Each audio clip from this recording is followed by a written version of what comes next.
Olá, sejam todos bem-vindos. Eu sou o Michel Macedo. Esse é o projeto Kardec Tube, onde nós estamos analisando a obra Nosso Lar, comparando ela com as obras de Allan Kardec. Por isso, o título Nosso Lar segundo o Espiritismo. Nós estamos iniciando o nosso sétimo estudo. Como vocês bem já sabem, nós estamos primeiramente fazendo uma introdução antes de analisarmos a obra em si. Nós estamos iniciando essa introdução se propondo a responder uma pergunta. Nós podemos analisar uma obra, já que muitas pessoas insistem em dizer que é incorreto, nós não devemos e não podemos fazer isso. Nós já mostramos diversos textos, Kardec explicando e mostrando possibilidades de análise, de crítica, de julgamentos. Nós entramos em alguns exemplos práticos da Revista Espírita, onde Kardec deixa claro a necessidade da gente analisar uma obra, analisar a mensagem dos Espíritos. Mas a gente vai aprofundar um pouco mais. No nosso estudo de hoje, a gente vai analisar um artigo da Revista Espírita muito importante, muito rico e muito atual. E que tem tudo a ver com aquilo que a gente está tratando. O título desse artigo da Revista Espírita é Devemos publicar tudo quanto os Espíritos dizem? Esse artigo se encontra na Revista Espírita de 1859, no mês de novembro. É uma pergunta que Kardec vai responder através de um longo texto. Nós vamos colocar aqui todo o texto para a gente estudar e refletir juntos. Claro que a gente não vai conseguir fazer tudo num único vídeo, então nós vamos iniciar ele hoje. Mas notem que, além de falar da questão da análise da mensagem dos Espíritos, Kardec também aborda algo tão ou mais importante do que simplesmente analisar. Será que nós devemos publicar tudo que os Espíritos dizem? Já que é exatamente esse o contexto do nosso projeto. Nós estamos falando de um espírito que ditou vários livros inteiros, diversas obras, através de um médium que psicografou centenas de obras, que a Federação Espírita Brasileira publicou essas centenas de obras. Então, é muito importante a gente pegar esse caso que teve um peso tão grande de influência na formação do movimento espírita brasileiro no século XX, e a gente vê o que Kardec pensava a respeito de tudo isso. Será que nós devemos publicar tudo que os espíritos dizem? Quais os critérios que a gente tem que utilizar para a publicação daquilo que os espíritos dizem? Vejam que é um texto muito importante e, infelizmente, pouquíssimo conhecido. Nota que a gente tem uma situação exatamente que se aplica ao que esse texto se propõe, como o caso aqui que eu citei, sem falar dos outros diversos médios que fizeram a mesma coisa, né, psicografaram dezenas ou centenas de livros e os publicaram. Então, é um texto fundamental para a gente analisar e raciocinar e comparar com o que foi feito. E, infelizmente, ele é pouquíssimo conhecido. Poucas pessoas falam nele, inclusive as pessoas envolvidas. Eu, por exemplo, nunca ouvi dos médiums mais conhecidos do nosso movimento espírita brasileiro tratando desse texto aqui. Que a gente vai ver que é de extrema importância a gente refletir e entender o que Kardec pensava sobre ele. Então vamos iniciar o texto e vamos pouco a pouco refletindo com Kardec. Então o título, que é uma pergunta, devemos publicar tudo quanto os espíritos dizem? Kardec diz: quem quer que possua uma noção do espiritismo, por superficial que seja, sabe que o mundo invisível é composto de todos aqueles que deixaram na terra um envoltório visível. Despojando-se, porém, do homem carnal, nem todos se revestiram por isso mesmo da túnica dos anjos. Há, portanto, espíritos de todos os graus de conhecimento e de ignorância, de moralidade e de imoralidade. Então percebam que, novamente, ele trata do ponto básico, do princípio básico, da ideia básica da doutrina espírita. Que o mundo invisível, o mundo dos espíritos, nada mais é do que um mundo formado por aqueles que deixaram o corpo terrestre. Os espíritos nada mais são do que nós, fora do corpo, depois da morte do corpo. E ele mesmo diz, vejam que são as palavras dele, a pessoa que tem uma noção do espiritismo, mesmo superficial, já sabe disso. Vejam que ele mesmo coloca o que a gente já havia comentado. É um ponto que qualquer pessoa que tenha um mínimo do conhecimento do espiritismo sabe essa informação. E ele acrescenta de novo algo que a gente já mostrou aqui. Ele volta a falar, não é porque saiu do corpo que os espíritos sabem tudo. Como ele diz aqui, né, eles não possuem, não se revestiram da túnica dos anjos. Ou seja, eles não se tornaram espíritos superiores. Então ele diz, espíritos de todos os graus, de novo. E ele faz essa divisão, novamente, tanto da parte intelectual quanto da parte moral. Como a gente já falou, eu tenho espíritos com muito conhecimento e completamente ignorantes. E eu tenho espíritos bons e espíritos maus. Mas, como a gente já tratou, a gente não pode ver de uma maneira ingênua. Porque a gente tem uma soma desses dois fatores. A gente pode ter espírito que tem a boa intenção, bons sentimentos, ele é moralizado, mas ele tem pouco conhecimento. Então lembra que a gente já mostrou, não basta simplesmente ser moralizado. Ele também tem que ter conhecimento. Ou não basta simplesmente ele ter conhecimento, ele também tem que ser moralizado para a mensagem ser profunda, rica.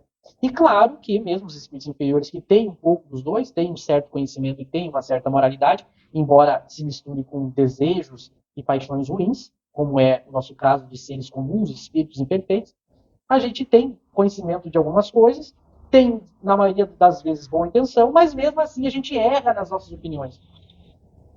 Mesmo assim, a gente pode acreditar que sabe, quando na verdade a gente não entendeu direito. A gente pode dar explicações falsas, mesmo sem estar mal intencionado. Agora, o que dirá daqueles que estão mal intencionados e querem mentir, querem enganar? Então, isso precisa ficar muito claro e Kardec aqui volta a repetir novamente que os espíritos são de diversos graus. Então, esse é o ponto de partida que ele sempre toma para falar sobre a questão da análise das mensagens e aqui, além da análise, da publicação das mensagens. Continuando, então, o mesmo texto, segue Kardec. Eis o que não devemos perder de vista. Os espíritos, né, são de diversos graus. Não esqueçamos que entre os espíritos, assim como na Terra, há seres levianos, desatentos e brincalhões.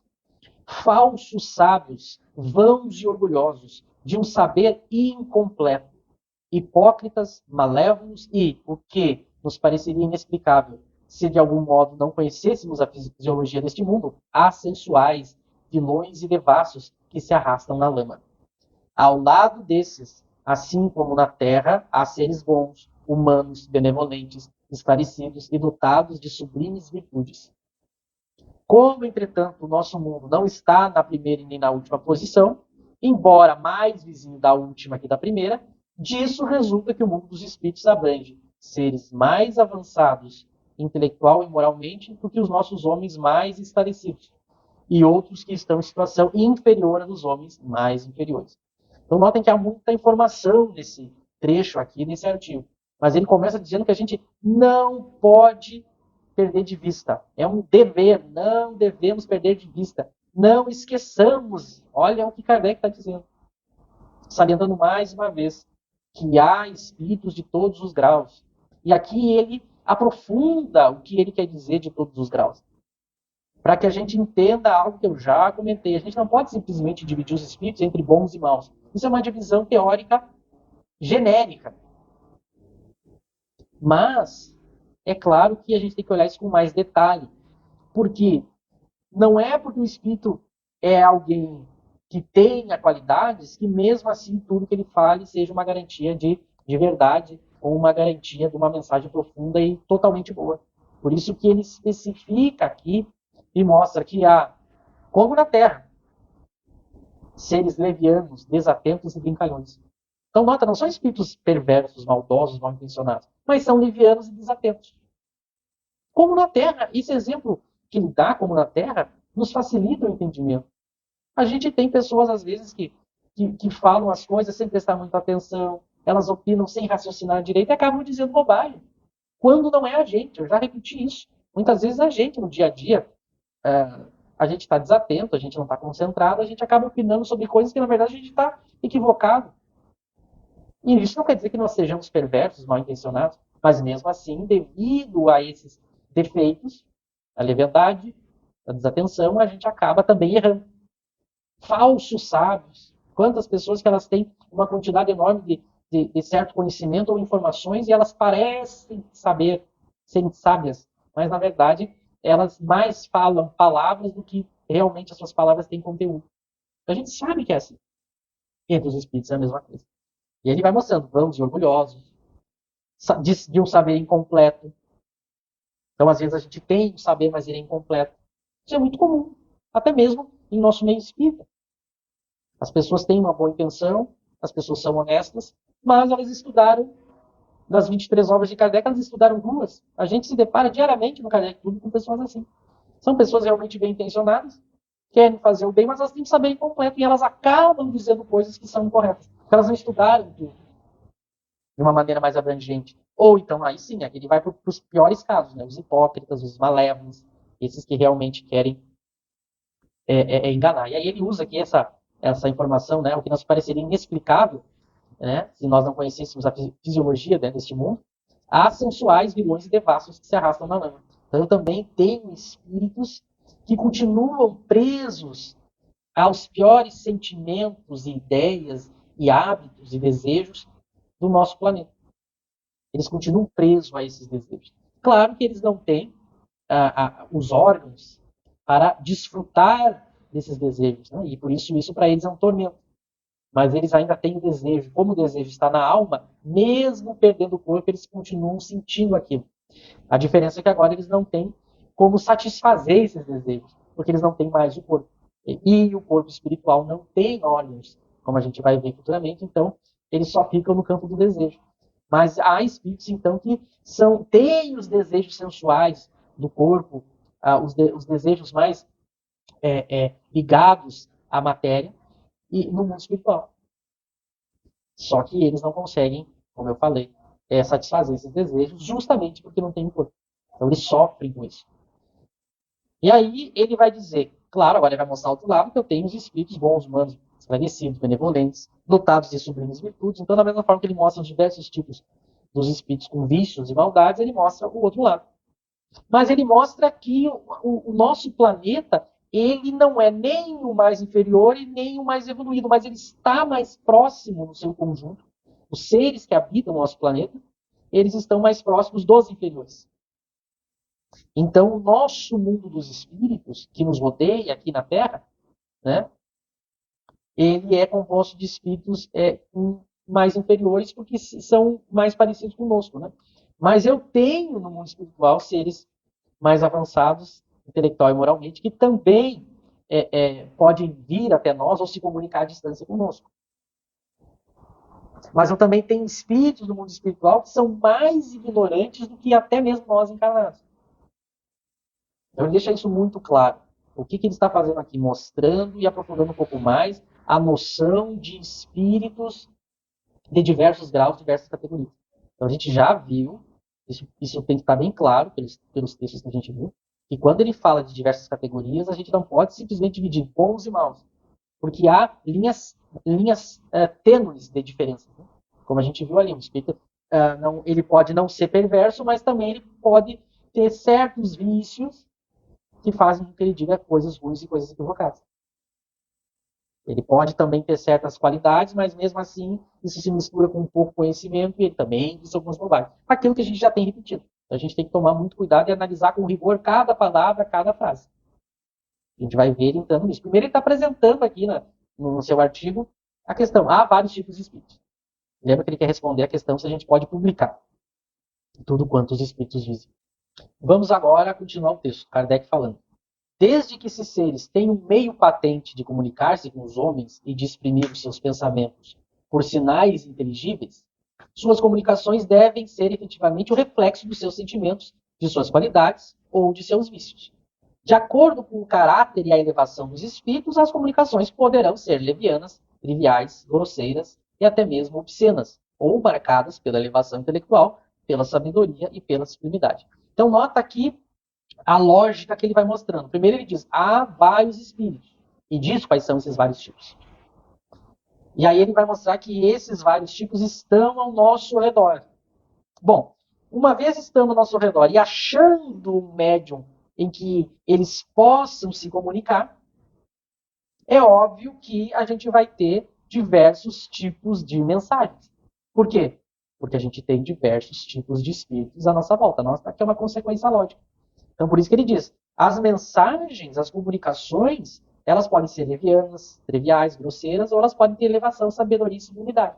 Por que as comunicações vão ter diversos tipos e categorias? Porque os espíritos que se comunicam com os médiuns têm diversas categorias. São tipos de diversas categorias. Nota que é uma consequência lógica natural. Se eu tenho espíritos de diversas categorias, eu vou ter comunicações de diversas categorias.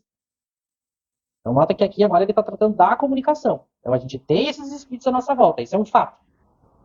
Eu tenho médiuns no mundo. Uma vez que esses espíritos acham esses médiuns, esses se comunicam, as comunicações vão refletir as qualidades daquele espírito que se comunicou. Por isso que eu tenho diversos tipos de comunicação, de diversas qualidades, porque eu tenho diversos tipos de espíritos ao nosso redor. Perceba a lógica que ele vai colocando aqui? Vamos prosseguir, porque me parece muito claro tudo que ele está falando aqui. É como eu tenho repetido.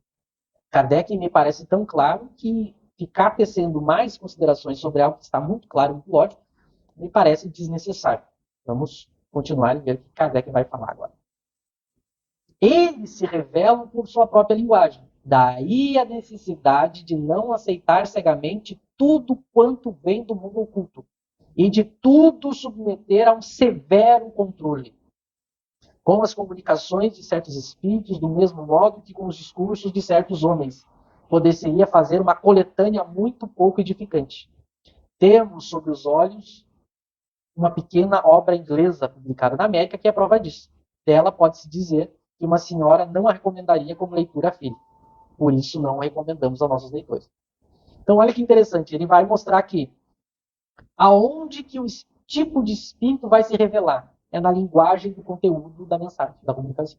É ali que eu percebo, pelo conteúdo, qual é o tipo de espírito que está falando.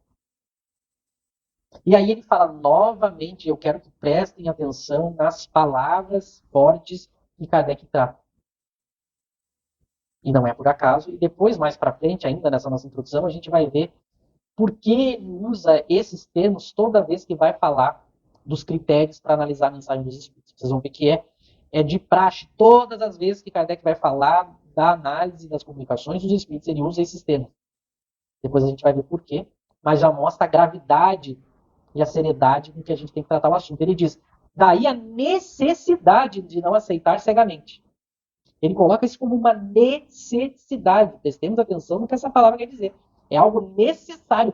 O necessário eu não posso abrir mão, por isso que é necessário. Eu não posso aceitar cegamente tudo que vem do mundo dos espíritos. Vejam, ele está dizendo isso, mais uma vez. E eu devo, olha a necessidade, necessidade, dever, é algo que eu não posso deixar de fazer, né? Submeter a um severo controle. Ele não diz só que é necessário submeter a um controle, o que já é forte. Tudo submeter. Vejam a palavrinha tudo. Há um severo controle. Ou seja, é um controle extremamente forte, que não deixa passar nada. Por isso que ele é severo, ele é rígido, ele é exigente. Ele não é feito de qualquer maneira.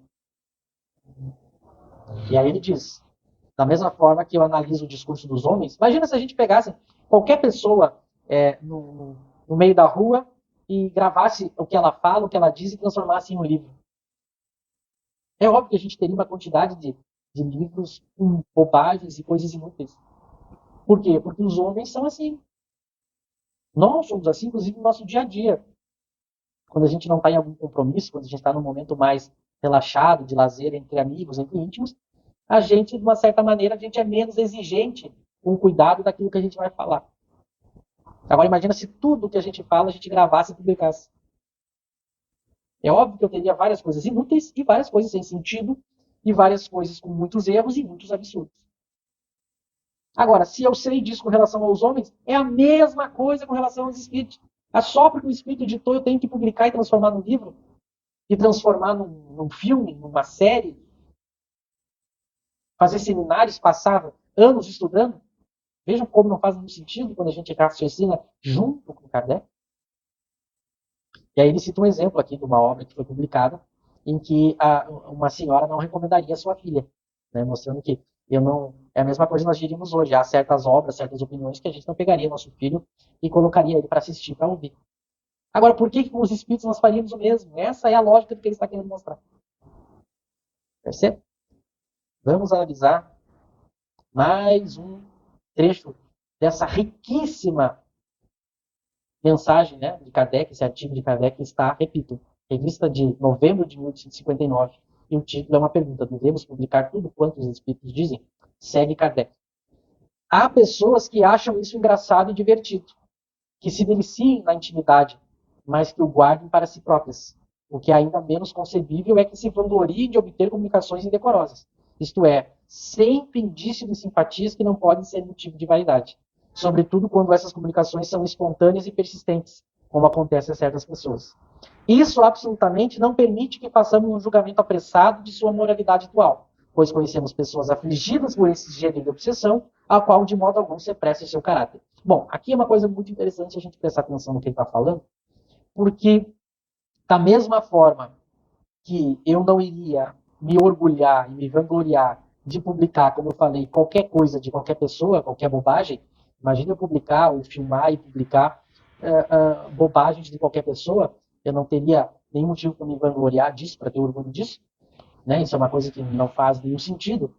Ele está aqui falando daquelas pessoas que, só porque receberam mensagem dos espíritos, mesmo mensagens com diversos absurdos e grosserias, elas publicam e se sentiriam orgulhosas por publicar livros. Se sentiriam, se vangloriariam disso. Mas espera aí, a questão não é publicar ou não o que traz o mérito. O mérito não é ter um livro para a gente mostrar, para a gente exibir. Aliás, é muito comum hoje na nossa sociedade, né? As pessoas às vezes se envaidecem por ter um canal, um perfil em rede social ou por publicar livro. Mas, na verdade, a gente tem que se orgulhar pelo conteúdo, pela relevância do que a gente está trazendo. Né? Porque simplesmente publicar, e hoje em dia é mais fácil ainda que na época de Kardec, né? Publicar obras, e principalmente vídeos, e aí pelas redes sociais. Então ele mostra que isso não faz nenhum sentido. Mas claro que ele mostra aqui também a questão do gênero de obsessão. Né? A gente não está tratando aqui da questão da obsessão, por isso que rapidamente a gente vai abordar isso porque o texto está dizendo, né? Mas não é o nosso foco. Mas a gente vai ver que a pessoa que recebe esse tipo de mensagens, não necessariamente ela se afinize com aquelas besteiras que estão sendo, se afinize, tenha simpatia, concorde com aquelas bobagens absurdas que o médium está psicografando. Não significa que o médium pense assim também e goste disso. Né? Por isso que ele diz, da qual de modo algum se presta o seu caráter. Então o médium pode passar por uma obsessão em que ele acaba recebendo só mensagens de nível muito baixo, muito grosseiro, muito liviano, mas não necessariamente é porque o médium, e as pessoas que estão junto com esse médium, elas têm afinidade com isso. Claro que algo de errado tem com esse grupo, com esse médium, né? Há problemas também morais que dão abertura para que o espírito consiga usar esse médium nesse tipo de obsessão para falar tudo isso, né? Mas não que necessariamente ele pense exatamente assim, para que a gente também não confunda o que o médium recebe de uma maneira absoluta com aquilo que o médium pensa, porque não é assim que se dá, né? Mesmo no caso da obsessão. Embora a causa da obsessão sejam fraquezas e problemas morais, mas não que o médium seja igual ao espírito que está fazendo aquelas bobagens. Percebam? Mas isso não é o nosso foco, então a gente não vai aprofundar muito, porque não é o momento. Mas ele está aqui justamente tratando, ele começa tratando dos piores tipos de comunicação, porque lembra, ele vai falar depois sobre se a gente deve, inclusive essas comunicações, publicar. Por isso que ele tem que falar de todos os tipos, ele começa pelas de mais baixo nível, de mais baixo calão. Como o nosso tempo já passou, nós vamos prosseguir esse texto no nosso próximo estudo. Então, reflitam sobre o que a gente viu agora, leiam já o texto completo para o nosso próximo estudo e a gente se vê em breve. Até lá.